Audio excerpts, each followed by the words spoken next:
Here. Mr. Ingram. Present. Dr. Miller. Yes. Mr. Scares. Present. Mr. Warren. Here. I would ask that you would observe a moment of silence with me, please.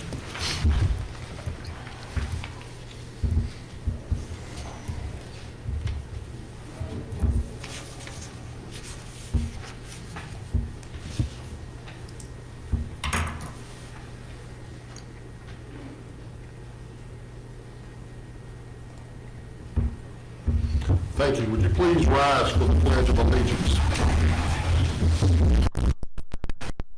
Pledge allegiance to the flag of the United States of America and to the republic for which it stands, one nation, under God, indivisible, with liberty and justice for all.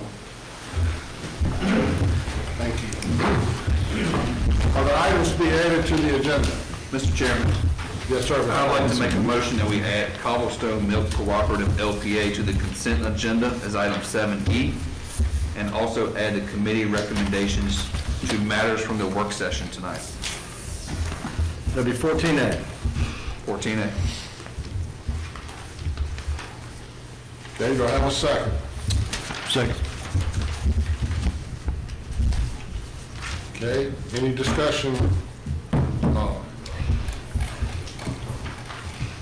on the motion? Seeing none. That a motion and a second? Yeah. We're on. Oh, yeah. Please cast your votes. Mr. Dudley, can I get yours verbally? Yes. Thank you. Thank you. All right. Then can I get a motion to approve the agenda with the amended items? So moved. Second. Motion made by Dr. Miller, seconded by Mr. Palmer.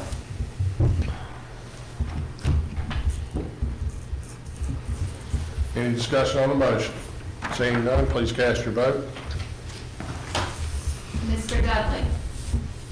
Yes. Thank you. Please record the vote. Thank you.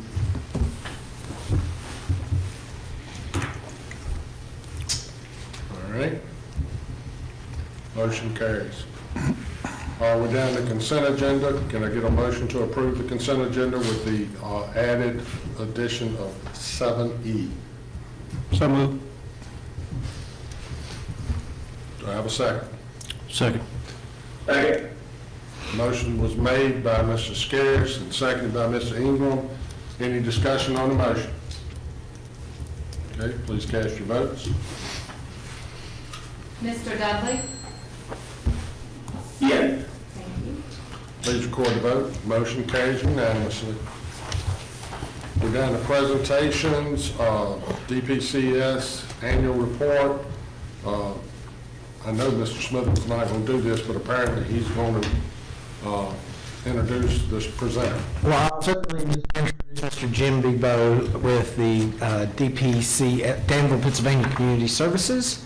If you'd like to come up, and I think you're going to hand it off to one of your board I'm going to members. hand it off to Mr. Siddall, who is the representative from the county and is also our county chair of the board. Thank you. Thank you for being here, Mr. Allgood. I didn't see you sitting over there behind Mr. Hunt. I like to hide.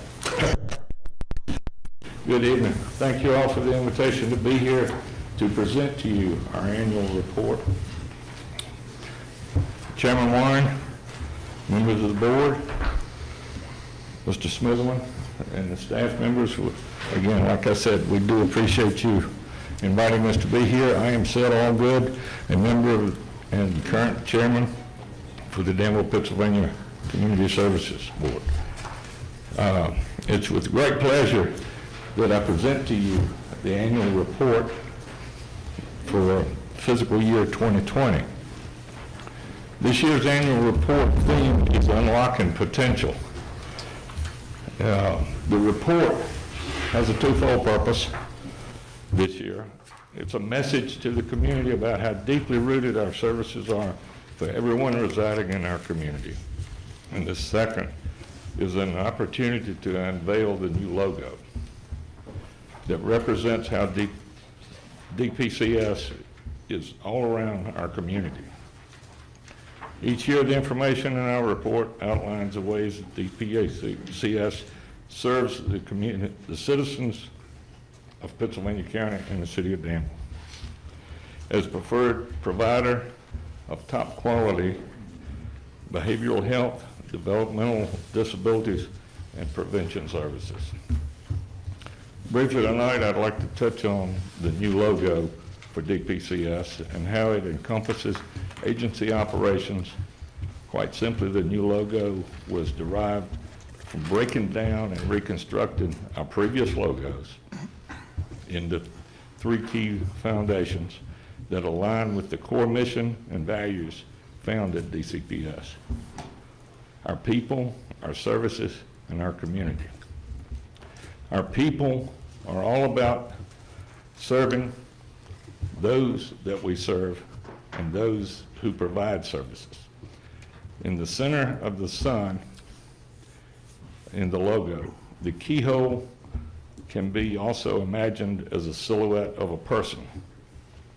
It is placed at the core of everything at DPCS. Those who serve, those that we serve, which number over 5,000 in our treatment programs and over 20,000 in our prevention outreach programs and campaigns, are at the center of everything done by our agency. Of course, none of those services could be provided without a diverse workforce of almost 300 professionals. They are the key to unlocking the potential. The behavioral health and developmental service divisions provide quality services to people with mental health and substance use disorders and/or developmental disorders and disabilities. These services empower and facilitate individuals to improve their quality of life and experience the same opportunities and choices as others, such as to have a home, to learn a skill, which are useful in their lives and careers, to work to develop and sustain relationships with people who depend on them and upon whom they can depend. The Prevention Services Division provides people with services to promote behavioral health wellness through a comprehensive array of strategies proven to reduce substance use and promote mental health. Both substance use and mental illness share common risk and protective factors. As a result of reducing risk factors and increasing protective factors for substance use, not only will the substance use prevalence, consumption, and related consequences be reduced, but prevention of mental health illnesses may be impacted as well. Our services at DPCS, we have approximately 50 unique programs that adapt and change across its developmental services, behavioral health, and prevention services divisions for adults and children. In the logo, the rays of sun are these programs and services that reach out to everyone and everywhere. In the past year, the city and county DPCS has provided 169,000 distinct units of service within its clinical treatment programs, behavioral health and developmental services. Prevention efforts across our community provide universal and environmental strategies meant to affect the population change. And in the past year, the program has impacted more than 20,000 citizens in Danville and Pittsylvania County. Our community, DPCS, an integral part of our community, the city of Danville and Pittsylvania County, and all those who live, work, and play here. The rectangle in our logo represents our community, where we are all in this together and find comfort, security, and warmth in the captured rays of the sun. Gentlemen, I want to say something from a personal note. and I realize it's more prepared statement, but if you guys haven't had an opportunity to really get into this organization, you need to take time. It's probably one of the best organizations there is, one of the best kept secrets in this area. I want to thank you for your attention tonight. And just so you know, you got a couple of our members here. Bob Warren is on our board. Kim, she's here somewhere, I think. But anyway, Kim is on the board as well. And you've got a hard-working group of people. And with the leadership that we have, you know, there's no stopping us. And you may not hear this often, but when Joe Davis called me and asked me to serve on this, I was hesitant, but I'm glad he twisted my arm. Thank you. Any questions for Mr. Allgood, Mr. Nadeau? Any questions? I'm going to refer any questions to Jim? Jim. Okay. Any questions, comments? I would just like to reiterate our thanks for the support we get from the Pittsylvania Board of Supervisors. You know, we're a great organization that represents good partnership between the city and the county, and we are here to serve everybody that lives here, whatever they might need, the best we can. Thank you, Mr. Bowe. Pretty impressive. I was looking through the numbers that you actually served 12,419 of Pittsylvania County citizens. So that's outstanding. So, Mr. Davis. Yeah, thank you, Mr. Chairman. I would say about Mr. Sid Allgood, I do appreciate, I remember asking him to serve because I needed a good man. I felt like he was a good man from what little I knew about him. My wife endorsed him, so I went with her lead. You can tell her that, Sid. But anyway, the first month, 2 months, I remember him stopping me and telling me, he said, I want to thank you for putting me on that board. I said, I told you it would open your eyes. And so he's done a good job. And Mr. Bebo, I still hope that office visit that you said I was going to get to come for free for you to do some psychoanalyzation. Thank you. Thank you so kindly, Mr. Bebo, for what you do. Any other questions, comments? Okay, thank you all very much. Thank you. We're down to number 9, hearing of the citizens. Each person addressing the board under hearing of the citizens shall be a resident or landowner of the county or the registered agent of such resident or landowner. Each person shall step up, give his or her name and district in an audible tone of voice for the record. Unless further time is granted by the chairman, shall limit his or her address to 3 minutes. No person shall be permitted to address the board more than once during hearing of the citizens. All remarks shall be addressed to the board as a body and to not any individual member thereof. Hearing of the citizens shall last for a maximum of 45 minutes. Any individual that is signed up to speak during said section who does not get the opportunity to do so because of the aforementioned time limit shall be given speaking priority at the next board meeting. Absent chairman's approval, no person shall be able to speak who is not signed up. Do we have anyone, Mr. Hunt? Yes, sir. Yes. Willie Fitzgerald. Mr. Fitzgerald. Good to have you here tonight. Good evening, ladies. Good to be here one more time. Mr. Chairman and board members, my name is Willie Fitzgerald, and as you know, I preside in Bannister District. And the last time I was here, 2 months ago, I was given some good information about the bridge on 57. So I thank you all for that information. I went on home, and the next day or two, I called the highway department and got an answer machine. In a couple of days, they called me back. And I want to say that they went down and patched the bridge on 57 and did, I think, an excellent job. But in talking with them, I was very disappointed with some information they gave me. In that they said that that bridge was not even on the 10-year plan. And if you think about it, that's one of your major roads coming from west going east and east going west. And if any of you ever noticed the heavy traffic, tractor trailers carrying them big logs down that road, it's a problem. gonna be a problem. Can you just imagine what would happen if that bridge is not on a plan to be upgraded in the near future? If that bridge is taken out, what it would do to first that business on that end of the county.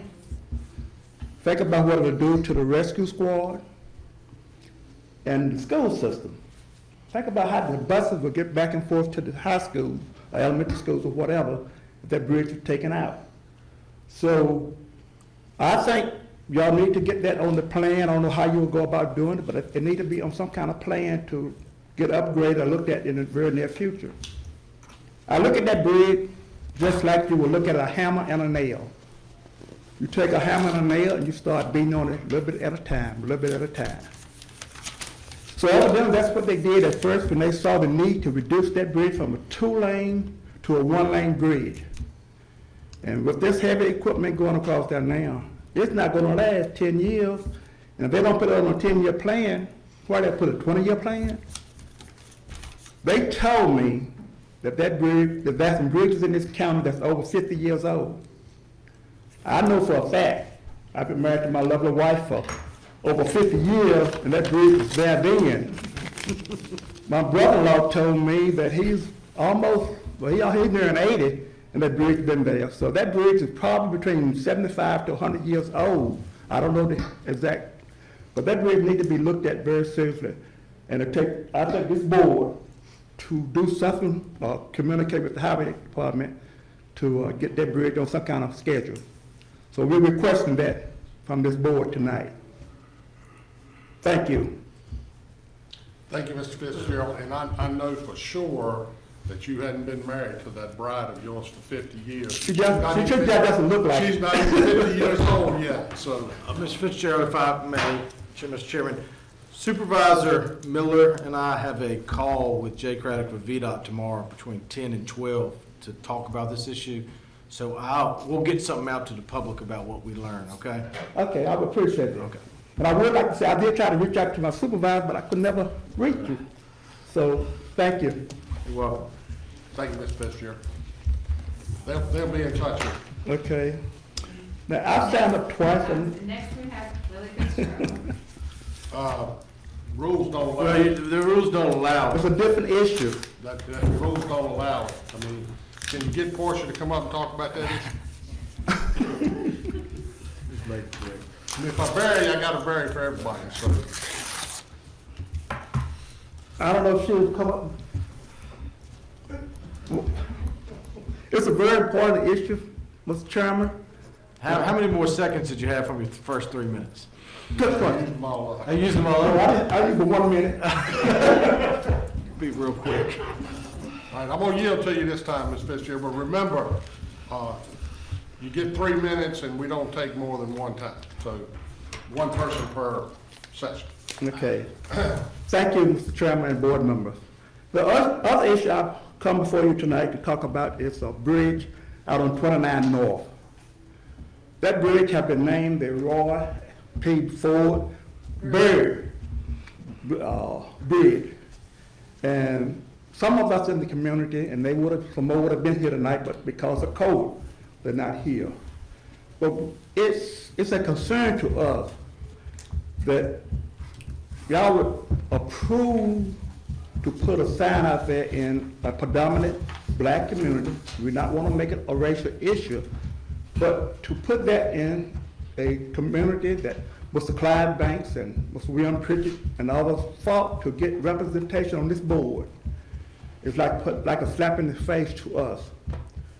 When we go around in this county, in the town, and we love Mr. Byrd like everyone else, there are 3 other bridges in the town of Chatham that has no sign, no name, and even one of the roads that Mr. Byrd lived on, you could have put that sign there. There are 2 bridges on the north end or near the ag complex out there with no sign that would be, in my opinion, more appropriate for the Roy Byrd plaque to be put up. So the citizens of this area, Clarkstown and community out there, we will request that that sign be taken down and that either Clyde Banks or William Pritchett sign be put up or others. But Yes, sir. So that is our request, because just think about it, how would you feel? I mean, our grandchildren or someone come in town and say, well, who was Roy Bird? You know, we can't tell them who Roy Bird was per se in our community. His family or somebody on the other end of town come up, they would love to know who Roy Bird in the more or less the white community or the southern end of the town and the county, to be able to identify with Roy Bird. But he's out there in an area that's predominant a minority community. So we're requesting that it be moved or changed from the Roy P. Bird to the Clyde L. Banks or William Pritchard or some other minority, that we can have some respect and something to tell our children, our grandchildren about their accomplishment in this county. Thank you. Ms. Fisher, I'm going to refer you to your state representatives. They made that decision and they did that resolution on the state level. And VDOT, because Mr. Byrd was on their transportation committee, did that, not this board. So this board and that, you might want to contact Mr. Adams and Mr. Stanley and all of those guys at the state level. well, thank you for that information. We'll go that route, Dean. Yes, sir. Thank Mr. you. Fitzgerald.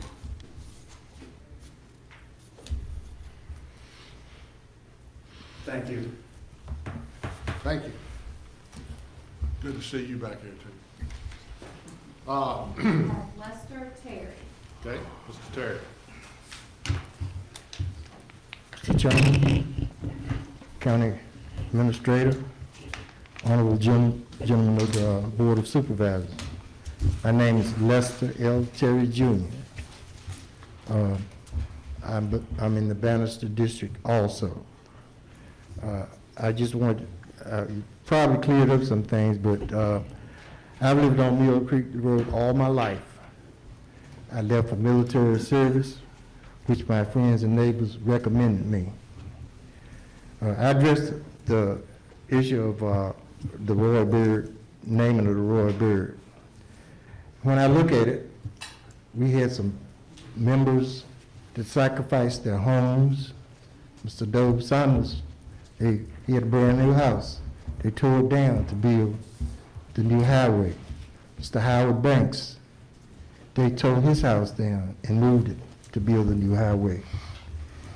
I know things change, but I consider it a slap in the face when you overlook the people in our community that on that end of the county. You had people like Mr. Clyde Banks, you had Mr. Howard Banks, you had Mr. Charles Clark, even Reverend Miller.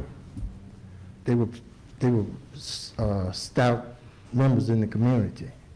And I just, like I say, I consider it a slap in the face. So I hope we can do something and rename that bridge, because I knew Roy Bird. His uncle used to have a store in the community. And we could go to the store, but we could not sit at the counter to be served. And there's nothing, I mean, things changed and it's different now. And I'm not holding that against it, but I still think you need to recognize the members in our community that sacrifice for us. Thank you. Thanks, sir.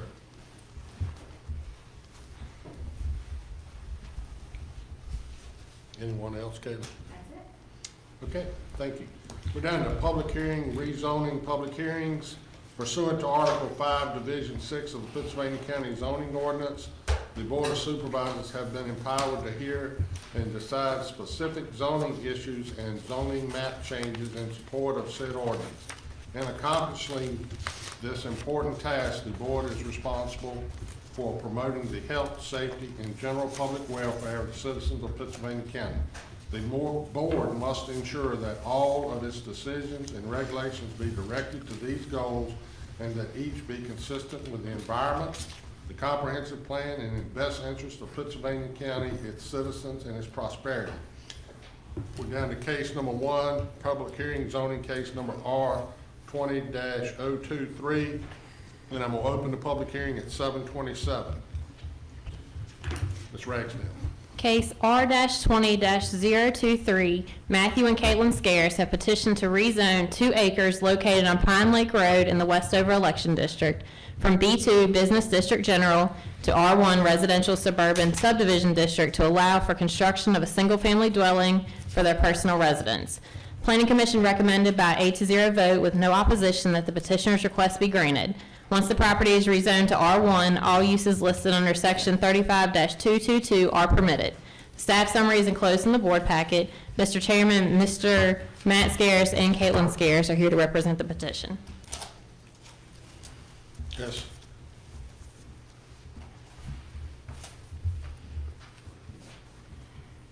Do you have anything you'd like to add, Mr. Scares, Ms. Scares? No, sir. Okay. All right, if you'll stay close by in case we got any questions. Did anyone sign up? No, sir. Okay, thank you. Then I'll close the public hearing at 7:28 and entertain the board's pleasure. Mr. Chairman, I want to follow the Planning Commission's recommendation, and in case R-20-023, I make a motion to approve the rezoning of the subject property, 2 acres from B2 Business District General to R1 Residential Suburban Subdivision District to allow for the construction of a single-family dwelling. This rezoning would be consistent with the county's comprehensive plan. I'll second that. Motion made by Mr. Scares, seconded by Mr. Ingram's. Any discussion on the motion? Please cast your votes. Mr. Dudley?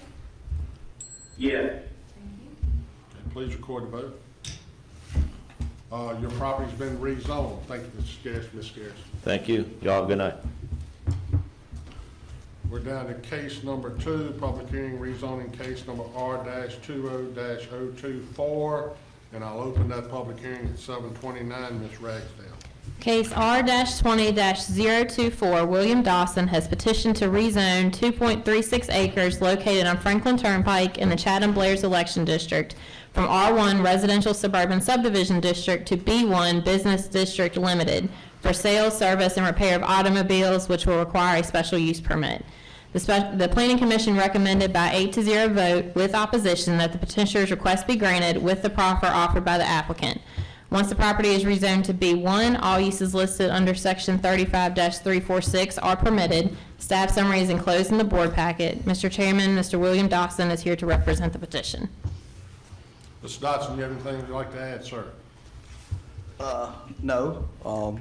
One thing though, to be honest with you, I did the special use permit before, so kind of coming in tonight, I'm kind of impressed. Usually I try to dress up a little bit better. Due to unforeseen events tonight, I wasn't, so y'all got me on that one.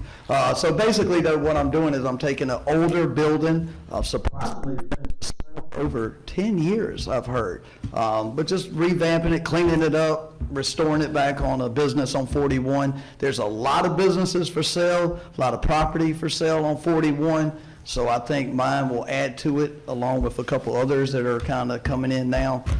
It'll benefit the community, so nothing special I'm asking for, just, you know, get it rezoned. It, as the board said before, I don't know how it snaked through the cracks that it's not already like zone business, but, you know. Thank you, Mr. Dawson. And then also, I think she said, is one little condition. The property is adjacent to a home, so the only way they can come in is actually come through the property that I'm purchasing. So we have a paper notarized with that stipulation. If y'all need that now, I can pass Ms. it on. Ragsdale, is that part of our packet? I don't know that it is because it was offered up at Planning Commission, and he had to come in and sign and give us the paperwork, so you may not have that in your packet. Okay. Are you, Department and the Planning Commission was okay with all that? Yes, he offered that at Planning Commission, and they were fine with it. Okay. Thank you. Anybody sign up? No, sir. Board's pleasure. Mr. Chairman, case R-20-024, I make a motion to approve the rezoning of the subject property 2.36 acres from R1 Residential Suburban Subdivision District to B1 Business District Limited. This rezoning would be consistent with the county's comprehensive plan. Do I have a second? Second. Second. Second by Mr. Ingram. You got ahead of you, Mr. Dudley. I'm good with it. I'll make a comment. This is in my district. I think it'll be good, actually, for anybody that's kind of not exactly sure exactly where this is. It actually is beside the entrance of the fire department. Correct, yes, sir. It'll be a good addition. It'll be nice to see that get spruced up, get a new Cleaned up, facelift. yes. So I definitely am supporting. Please cast your votes. Mr. Dudley? Yes. Thank you. A little bit of history, Ms. Miley. I'm sorry, Mr. Dawson. We like the Beatles, first of all, so the shirt's fine. Secondly is this will actually be the last rezoning case that Mr. Motley Yes. will have taken care of. And he's a long-standing member of the Planning Commission that's chosen to retire after 20-plus years, right, Vaden, of serving on a planning commission, and was just a wealth of knowledge, so he would be greatly missed. So you're part of a little bit of a history tonight, because that's the last one that he did. From the heart, that really did mean something when I came to the board meeting, last month and found that out. Because I met Mr. Motley, awesome guy, he really cares for the community. And I'm sure, not knowing, but just from everybody's talking, that he means a lot. So, He does. He's been a real public servant, so. Yeah. Good, thank you for A little bit sharing. of part of his history, so thank you. Thank you, Chairman, thank you, board. Property's been rezoned. Thank you. We're down to case number 3, public hearing rezoning, case number R20-025. Open the public hearing at 7:34, Ms. Rags. Case R-20-025, Self Farm LLC has petitioned to rezone 75.93 acres located on U.S. Highway 29 North and on Strader Road in the Bannister Election District from R1 Residential Suburban Subdivision District and A1 Agricultural District to A1 Agricultural District, and to amend the future land use designation in the comprehensive plan from industrial to agricultural and rural residential to allow for a conservation easement. The Planning Commission recommended by 8-0 vote with no opposition that the petitioner's request be granted. Once the property is rezoned to A1, all uses listed under section 35-178 are permitted. The staff summary is enclosed in the board packet. Mr. Chairman, representatives from Blue Ridge Land Conservancy are here to represent the petition. Okay. You have anything you'd like to add? No, sir. Unless Ms. Toller here is the landowner. I represent the conservancy that will be putting the property under easement. Ms. Toller is the landowner. She may have some more Ms. Toller, do you have anything you'd like to add? I do, sir. I own Self Farm LLC, which is in the Bannister District, and this land has been a farm since my great-grandfather, Peter Self, founded it in the 1800s. You have some pictures there of the grasses growing on the farm. We farm all the way from Strader to 29, except for a small tree border. And I'm going to always keep it a farm, and I'm willing it to somebody who's going to keep it a farm. This is my late mother's birthday, and this was her farm, and she would be so proud and grateful if you would vote to keep it agricultural. Thank you. Thank you. Anyone sign up there? All right, I'll close the public hearing at 7:36, and board's pleasure. Mr. Chairman, Yes, sir. Dr. in case R-20-025, I'd like to recommend approval of this request for rezoning. And also, this location is not very far from my home. I'm familiar with it, and it is excellent agricultural area. Thank you, Dr. Miller. Do I have a second? Second. Motion made by Dr. Miller, seconded by Mr. Scarce. Any discussion on the motion? Seeing none, please cast your votes. Mr. Dudley? Yes. Thank you. Please record the vote. It's unanimous. Your property has been rezoned, so congratulations, and we thank you for thinking about the environment, because that's a good place to have agriculture, be a good spot. Yes, sir. Thank you all so much. I appreciate it. Thank you. Thank you, Mr. Chairman. Thank you, board.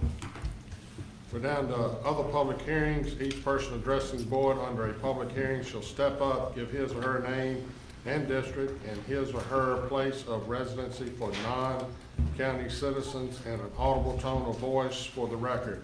Unless further time is granted by the chairman, shall limit his or her address to 3 minutes. Speakers for a group shall be limited to 10 minutes.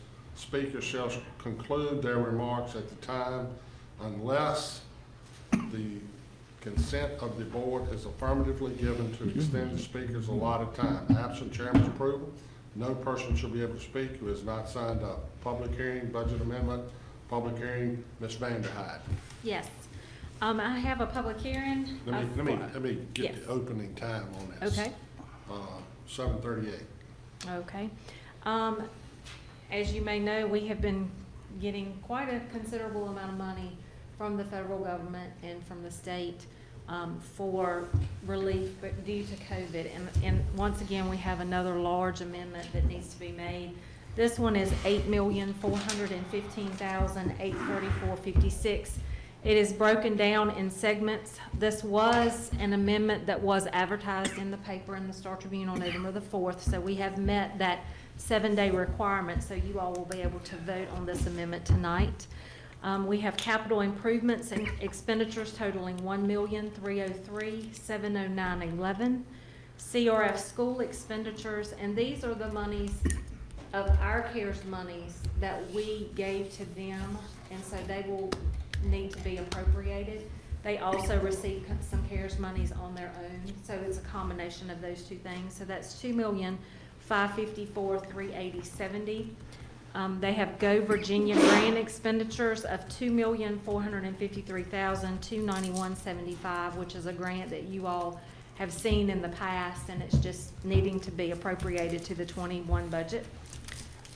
CARES school expenditures is another $1,439,708. And then they have 2 school buses that they are leasing this year, and that's a total of $664,745. So it's a combination of CARES and other funding as well, totaling the $8,415,834.56. So no local expenditure money is included in this. Okay. Anyone sign up? Okay, I'll close the public hearing at 7:40 and entertain the board's pleasure. Chairman, I make a motion that $8,415,834.56 be approved and appropriated to the fiscal year 2021 county budget. Second. Motion made by Ms. Scarce, seconded by Mr. Ingram. Any discussion on the motion? Please cast your vote. Mr. Dudley? Yes. Thank you. Please record the vote. Motion carries unanimously. We're down to public hearing, solar ordinance revisions. Ms. Ragsdale. County staff is proposing a few amendments to our solar ordinance. The red line version of the ordinance is included in your packet. We have proposed a couple additions to the ordinance that will limit where solar companies can locate. They could locate no more than 2 miles from an existing electrical transmission line, and they could not locate within 5 miles of any other existing utility scale solar project. They also cannot cover more than 70% of the total project area for density of solar panel coverage. Additionally, we are proposing that we set a standard 150-foot setback from all exterior property lines of their project.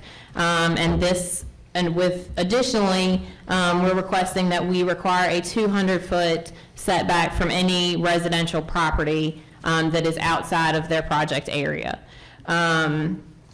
That's just making it a standard setback. Currently, it depends on the zoning classification, and the required road frontage determines the side setback. So larger pieces of property could have a larger setback, while if it's a smaller piece of property, it could be closer to the adjacent property owners.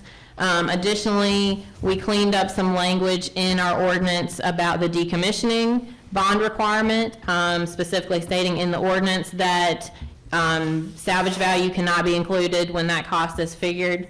And then we also put some language regarding bonds and the fact what type of company can hold the bond, so credit ratings and things like that. Okay. Anyone sign up? No, sir.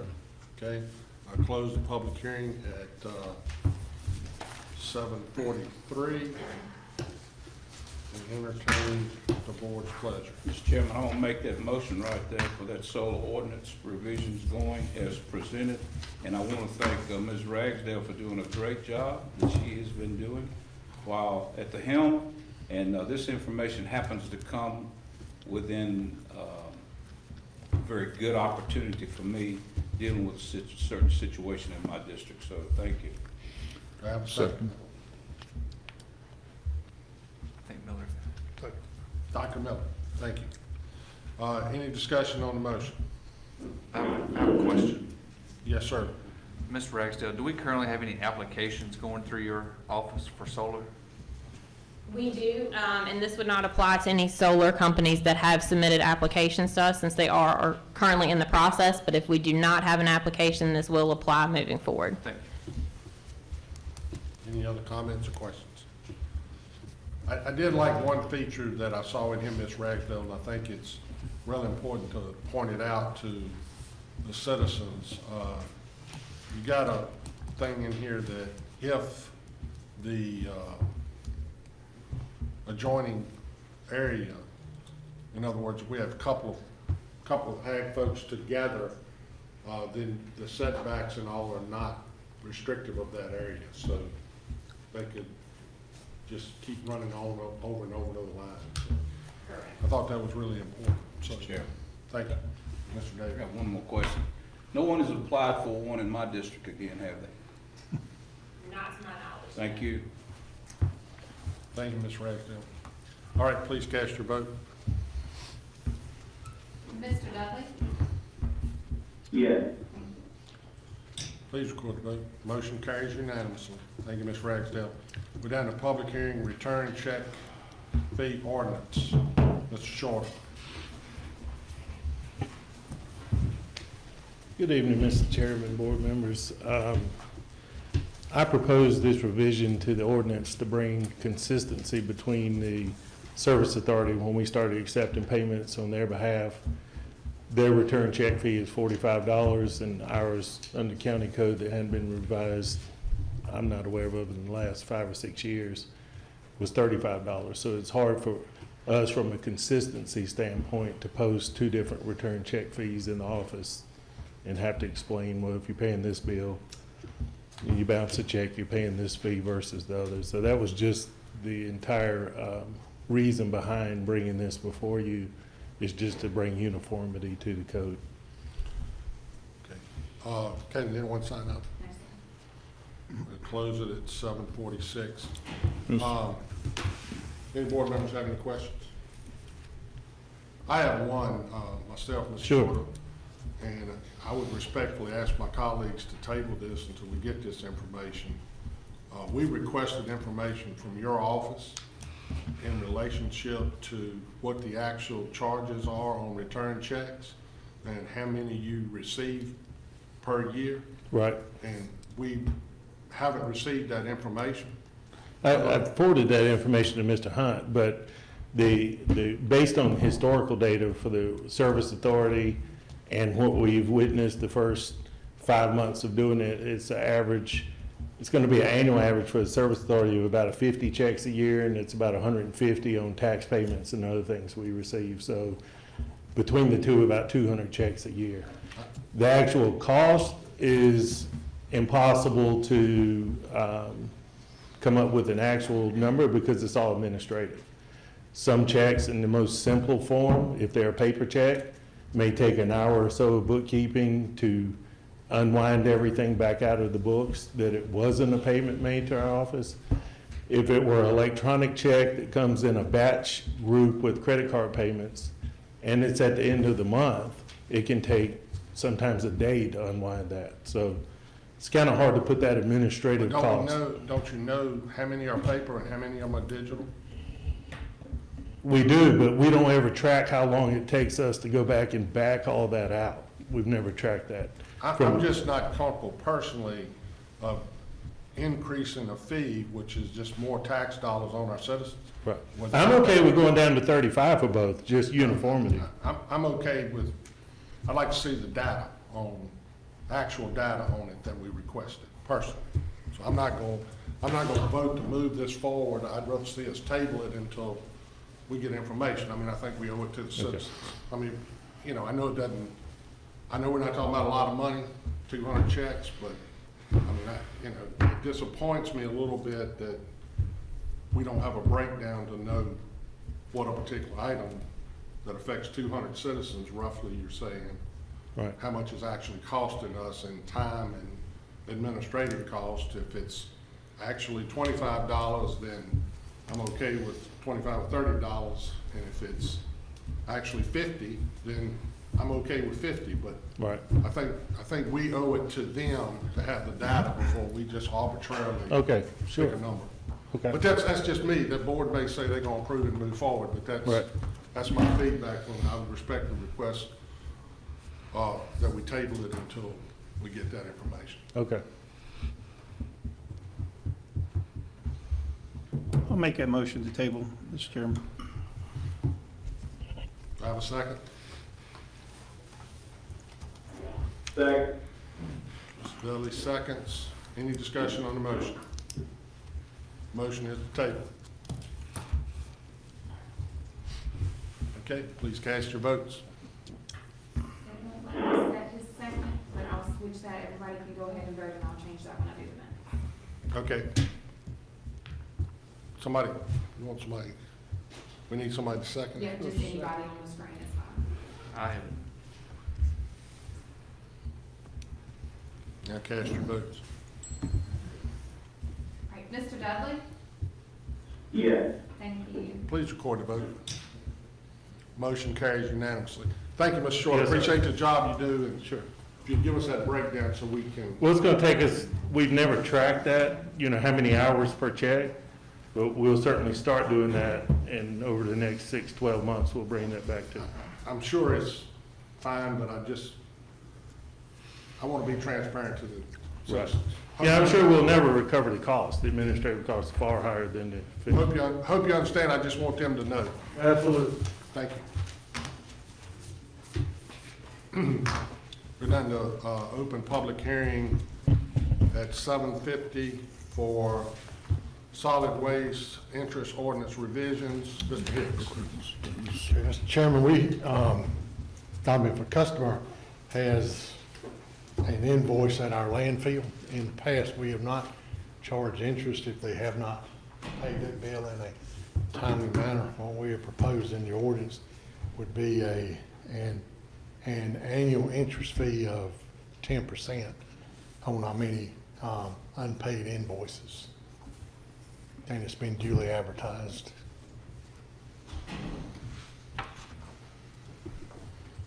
Okay. Anyone sign up? Caleb? No, sir. I'll close public hearing at 7:51 and entertain the board's pleasure. Chairman, I make a motion that we approve the changes to the Pittsylvania County landfill code. Second. Caitlin, got a second? Any discussion on the motion? Okay, please cast your votes. Mr. Dudley? Yes. Okay,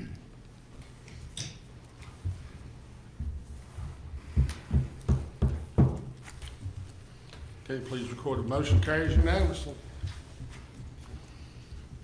Okay, unfinished business, Ringo River Trail Rehabilitation Engineering Service Agreement approval. Mr. Hicks again.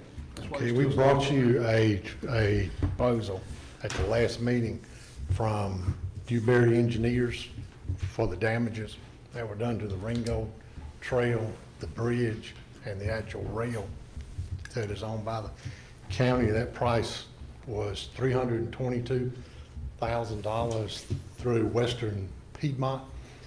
You asked that we go back, and I'm asking them to sharpen their pencils. They did, and the revised price is $298,000, which I believe is about a 7% that's a decrease in the price.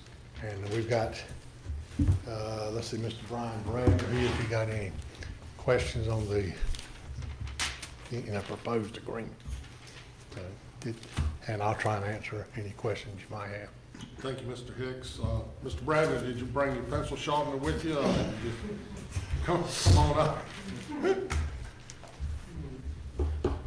Good evening, Mr. Chairman. Always good to be with you. Yeah, so I appreciate the feedback, and so I'll give you a little bit of context into the differences between what you saw before and what you've got in front of you today. So just to back up a little bit, this is the second phase of this project. The first phase, we went out and completed the assessment of the damage to the rail, the trail, and the bridge. That assessment then was the basis to go into the application to FEMA and to VDEM for the grant funding. So over that period of time, we worked with county staff, worked with FEMA and VDEM, then reviewed that, and then thankfully the county received an award for that just recently. So this is to take it to the next phase, which is the design and the construction phase. There are really three primary cost drivers associated with this. So the damage that was sustained to the rail and the trail is pretty straightforward in terms of the prescribed fix for that. The bridge is a totally different issue. The bridge is roughly, as best we can tell, a 1915, 1920s era bridge, stone arch. I know you're familiar with it. It's a very beautiful structure in terms of the stonework and everything on the bridge. It is supported by 2 abutments on the end of it and 3 piers in the middle. The main pier in the center of Sandy Creek is the one that was totally washed away. So currently there is just the arch of the bridge that is there today. And as my bridge team informs me, they're not quite sure why it's still standing. So it is definitely an imminent threat. So the cost driver in terms of evaluating that is not necessarily the fix for it. It's being delicate in the approach that when you touch it, you don't cause further damage. The worst thing we want to do is to go back in the repair of it, and then as soon as we touch it, you know, something worse happens. So that is certainly a primary driver. The other driver is we are subject to Davis-Bacon rage weights, which cause an additional level of administration in terms of reviewing those. Everything that we're doing has to be done in terms of dotting I's and crossing T's with respect to FEMA and with VDEM. And then the third cost driver is the way that FEMA and VDEM are approaching this project. While we are sort of looking at it in totality, they view it as 3 individual projects. And so what we're going to have moving forward is 3 individual sets of construction documents, 3 levels of procurement, and potentially 3 contractors and everything associated with that. So I say all that just to give you kind of background and context into what's included. So what's included in here is for us to complete those sets of documents, all the permitting associated with that, certainly working with Mr. Hicks and the staff here in terms of the procurement, securing a contractor, and then the construction administration associated with the ultimate improvements being implemented. In terms of the differences between what you had before and what you have now, all this was set up on a time and materials basis per FEMA and VDM requirements as required for that. So in the original proposal, we included items that were in our original assessment at that time and items that we believe we may encounter.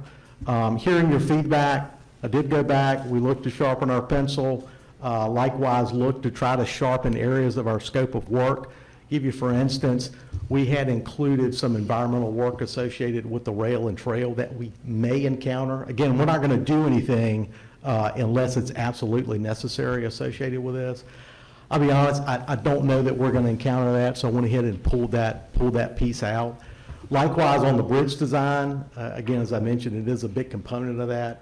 I met with the bridge team, and there are a couple of things that I think we can streamline in that. So that's the bulk of the difference you see between what you had before you and what you have today. And with that, I'm happy to answer any questions. Any questions? So I'm assuming in that case, with all this extra due diligence you're doing, the pencil might even get trimmed better than what we got right here. The 298. It very well could. Again, this is it's a time and materials basis, and I hope we come in south of this. I really do. Thank you. Yes, sir. So I think you just answered my question. It's a true estimate and maybe not a hard. Can this be approved to, like, not to exceed amount? Good. So if I could, thank you for bringing that up. I heard that feedback loud and clear as well. So there is I did add a clause in here to that extent for that. So it could be under 298, but not over 2. That's right. Without this board's approval. Lord, he did bring his pencil sharpener. Okay, any other questions? Okay, I'll entertain the board's pleasure. Thank you, Brian. Yes, sir. Mr. Chairman, since this is in my district, and this is, this is a trail that's used by a lot of people, and has a lot of, I think tourism does come along here. I'm gonna make that motion to authorize the county administrator to execute an agreement with the West Piedmont District Commission for the work to be performed by Dewberry Engineers Incorporated for the Rail Trail and Bridge Repair Project. However, I do believe if he goes below $298,000, Mr. Chairman, and if he can get that down there, I know where the money will go in those suits and ties he always wears, but that's all right. I'll second that. Thank you. Motion made by Mr. Davis, seconded by Mr. Ingram. Is there any discussion on the motion? All right, seeing none, please cast your votes. Mr. Dudley? Yes.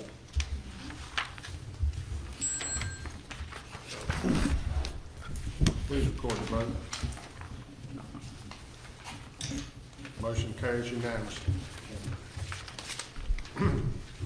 All right, we're down to Mr. Hicks again, courthouse elm trees. We brought to you, I think, several weeks ago, a concern about the 2 trees in front of the courthouse. And the board asked us to, if we would, to go back and have an expert do an evaluation of these trees. And we also told you we might have an opportunity for some funding if you did choose to take the trees down.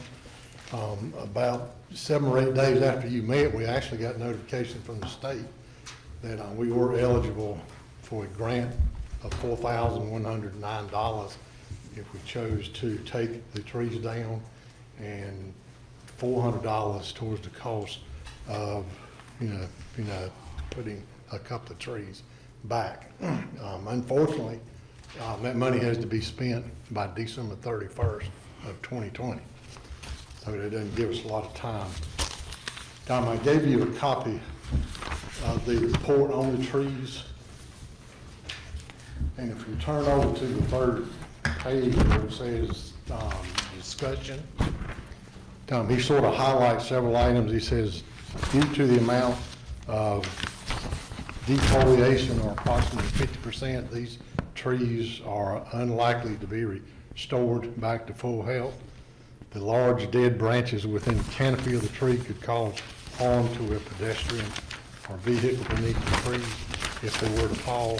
The water sprouts noted on the stem of the ash at the left front of the courthouse are likely a response to the decline of the tree's health. The dying branch tips of the ash at the right front corner of the courthouse could be an indication of infestation of emerald ash borer, and the D-shaped exit holes found on the dead branches that had fallen to the ground are likely due to an infestation of the same borer. And their recommendation is that the 2 ash trees located in front of the courthouse should be removed. And he did add their trees, and even if they were healthy trees, there is a risk. So, but their recommendation is that both trees be taken down. We have, as I mentioned, $4,109 of state funds to cover that, a portion of that cost, and $400 to buy 2 new trees. So again, we're asking for the board's recommendation, and you got some of the pictures in the report here also. Questions for Mr. Hicks? Mr. Ingram? Mr. Hicks, refresh my memory, the circuit court judge is okay with cutting these trees down, right? Yes, sir. She was waiting on this recommendation also. She said if, Tom, if there was a safety issue with the trees, she was fine for them to be taken down. Thank you, sir. Mr. Palmer. You may have done this last month, but do you have quotes on the removal cost? No, we haven't yet. Okay, I don't feel comfortable approving until I know the cost. I mean, unfortunately, this is gonna run out. I mean, we're talking 45 days from now. I don't know the cost of this. Yeah.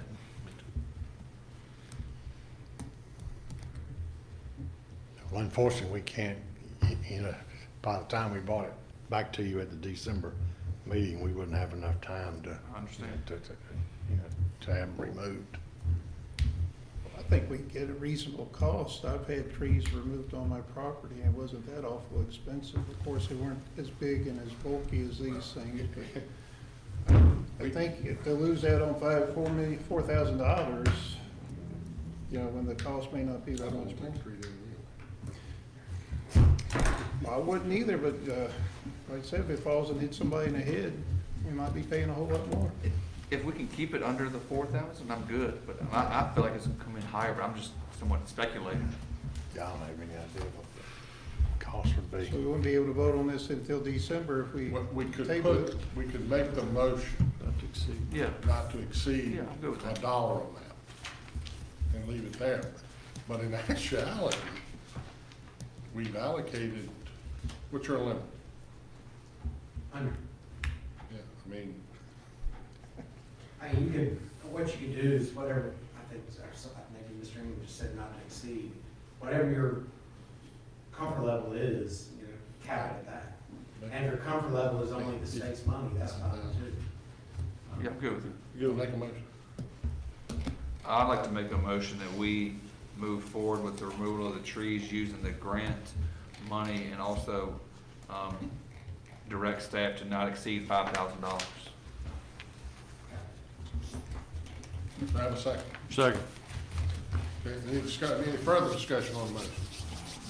Okay, everybody understands the motion. We're gonna take the trees down if it doesn't exceed $5,000. Okay? Please cast your votes. Mr. Dudley? Yes. Motion carries unanimously. Thank you, Mr. Hicks. I know you've been busy on that. You had to convince me to take them down, so. No new business, is that right? No, sir. Okay, we're down to 13A, appointments, Dr. Miller. Yes, sir. I would like to, well, first of all, we have an error on the name. Okay. It is not Daniel Jones, it is Daniel Lovelace. Lovelace. And anyway, I would like to recommend appointing Mr. Daniel Lovelace, who lives in the Gretna area, but he is in the Bannister District, as my appointment to IDA. Thank you, Dr. Miller. Do I have a second? Second. Motion made by Dr. Miller, seconded by Mr. Davis. Any discussion on the motion? Seeing none, please record your vote. Mr. Dudley? Yes. Thank you. Please record your vote. Motion carries unanimously for the appointment of Mr. Daniel Lovelace. We're down to 13B, IDA appointment, Dan River District. Mr. Davis. Mr. Chairman, I want to make a motion to appoint Stephen Merricks as the county's Dan River District IDA representative for a 4-year term beginning January 1st, 2021 and expiring December 31st, 2025. Second. Motion made by Mr. Davis, seconded by Mr. Scarce. Any discussion on the motion? Is that, his tenure will start January 1? Yes. Packet says. Okay, that's just, y'all had a puzzled look, I was wondering. Mr. Dudley? Yes. Thank you. Okay, please record the vote. Motion carries unanimously for the appointment of Mr. Stephen Merricks. Matters from the work session, council. Debbie, we just need a motion to approve in a block vote form the recommendations from the Finance Committee meeting today. Okay, I'll make that motion, Mr. Chairman. Second. motion made by Mr. Scarce, seconded by Mr. Davis. Any discussion on the motion? Okay, please record your vote. Mr. Dudley? Yes. Motion carries unanimously. We're down to board members' report, and I'll start over on my left with Mr. Ingram. Oh, yes, sir. I just wanted to thank all the veterans that served this great land, several in this room. We'll be mindful of our fire and rescue folks, and grateful for this board for approving the Tunstall Fire Department. They needed that new ambulance. And as a side note to that, make sure you check your fire alarms and replace your batteries. And as far as Danville, Pittsylvania Community Services, some of you don't know this, but I worked over there for 3 years. I was a crisis intervention team coordinator, and while there, we trained over 200 police officers how to handle mentally ill situations. And as you soon have probably discovered, there's some you can handle and some you can't. But just do the best you can. Thank you, Mr. Chairman. Thank you, Mr. Ingram. Mr. Paul. Very little to report, but I would just like to highlight and thank Mr. Chuck Angier for being here today. We've been here since 2 p.m. handling county business, and he's been here every step of the way, and we have to be here, but he chooses to. So just wish we had more citizens involved, but Chuck and Kathy are great citizens in my district, so thank you, Mr. Angier. Amen to that. Dr. Miller. No, sir. No, thank you. Thank you. Mr. Davis. I have none. Thank you, Mr. Scarce. Yeah, first, I'd like to wish everyone a happy Thanksgiving. I'm kind of leery about telling you to follow the governor's restrictions. I think you should take a bite out of freedom and do what you want for your Thanksgiving and enjoy your family. Thank you. Thank you, Mr. Scarce. Mr. Dudley. Yes, sir, I'd like to also wish everybody a happy Thanksgiving. Get out and enjoy family. Thanksgiving will be different for a lot of folks this year. And, this has been a tough year. And anyway, just, I agree with Ron. Go out and enjoy your family. I believe that. Thank you. Thank you. I want to echo from myself and the entire board that we wish all of our citizens a happy Thanksgiving and we encourage you to be safe and spend the time reflecting and enjoying your family, because that's really what it's all about. This is one of my favorite holidays because it is just about being with family. So, lastly, and you heard me do it earlier tonight, I want to recognize Mr. Motley for his service. He served very diligently for 20-plus years on the Planning Commission and was always a consummate professional and carried himself that way. And I'm sure that I will be still calling on him from time to time because of his wealth of knowledge about zoning and planning and the comprehensive plan of Pittsylvania County. And I don't think he could have gotten more accolades than some of the comments that the county attorney, Mr. Hunt, shared with me in relationship to Mr. Motley and his service and tenure there. So I know we will be recognizing Mr. Motley and some others for their service in the very near future. And the county couldn't run without these folks that are willing to volunteer and serve on the committees and all that really support this board and help this board's do their jobs and easier. And I'll echo Mr. Farmer's sentiments that this is not an isolated day either for Mr. Angier. He's here all the time, and we appreciate it. I think the county would be a lot better off if we had more citizens that were as involved and engaged and concerned about what's going on as you and Kathy, and you got a couple sitting behind you that are the same way, and Mr. Fitzgerald. So we just appreciate all of our citizens and their willingness to come out and contribute. So thank you all very much. County Administrator report. I'll also tell you that I saw Chuck Angier on the election day at 7:30 in the morning, all by himself in the parking lot serving coffee for folks coming to vote, and I saw him again about 6 o'clock that evening, still standing in the parking lot. So his dedication to our community is far beyond just this room, and I do enjoy seeing him there, although I did early vote this year. Speaking of early voting, I will say congratulations to the Electoral Board. They did have this was their first early voting event. I think everything was very smooth. And they had, I don't know if it was record turnout, but it certainly was close to it. And it sounds like by all accounts they had a smooth election season. So congratulations to the Electoral Board. The Pet Center Director, Mr. Brent Weinkoff. So sorry. We're really happy to have Brent Weinkoff on staff. He started yesterday, and we're glad to introduce him to you this evening. And we thank Christine Warren for serving as the interim director. Everything went very smoothly during the interim period, and that is a testament to Christine and the entire team at the Pet Center. We have a really good staff down there right now, and we are thrilled to have a new leader. And then the final thing I wanted to, the board is aware, but just to say again, one of your goals for this year was to increase coordination and education with our various boards and commissions that you appoint.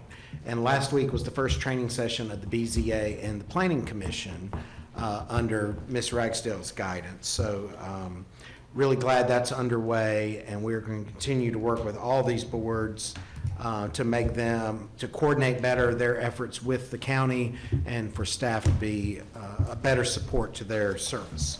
That's all I have, Mr. Chairman. Thank you, Mr. Spillman. Mr. Hunt, do you have anything to add tonight? No, sir. Okay. There being no other business to come before the board, I will declare the meeting adjourned.